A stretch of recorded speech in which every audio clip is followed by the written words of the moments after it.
بسم اللہ الرحمن الرحیم۔ منافقین کی بری عادات۔ قرآن پاک میں ارشاد ہے، سورۃ التوبہ سورہ نمبر 9 آیت نمبر 74۔ یحلفون باللہ ما قالوا ولقد قالوا کلمۃ الکفر وکفروا بعد اسلامہم وہموا بما لم ینالوا وما نقموا الا ان اغناہم اللہ ورسولہ من فضلہ فإن يتوبوا يك خيرا لهم وإن يتولوا يعذبهم الله عذابا أليما في الدنيا والآخرة وما لهم في الأرض من ولي ولا نصير۔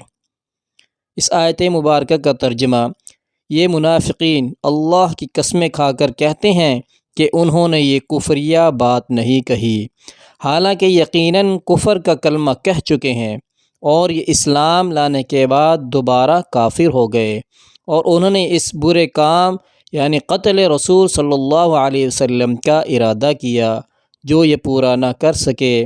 یہ صرف اسی بات کا انتقام لے رہے ہیں کہ انہیں منافقین کو اللہ اور اس کے رسول صلی اللہ علیہ وسلم نے اپنے فضل سے دولت مند بنا دیا۔ اگر یہ اب بھی توبہ کر لیں تو یہ ان کے حق میں بہتر ہے، اور اگر یہ منہ موڑ لیں گے تو اللہ انہیں دنیا اور آخرت میں دردناک عذاب دے گا، اور زمین بھر میں ان کا کوئی حمایتی اور مددگار نہ ہوگا۔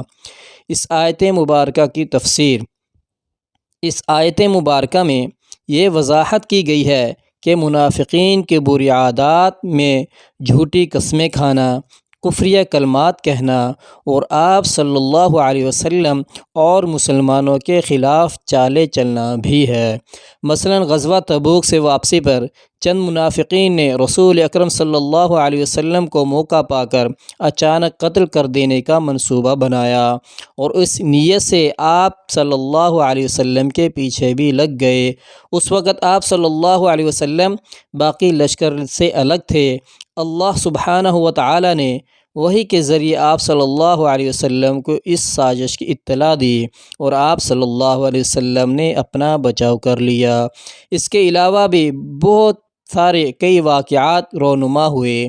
چند منافقین نے رسول اکرم صلی اللہ علیہ وسلم کی شان میں گستاخانہ کلمات کہے، جسے بعض مسلمانوں نے سن لیا، اور انہوں نے آ کر نبی کریم صلی اللہ علیہ وسلم کو بتایا، لیکن آپ صلی اللہ علیہ وسلم کے پوچھنے پر وہ مکر گئے، بلکہ جھوٹی قسم بھی اٹھا لی، جس پر یہ آیت مبارکہ نازل ہوئی۔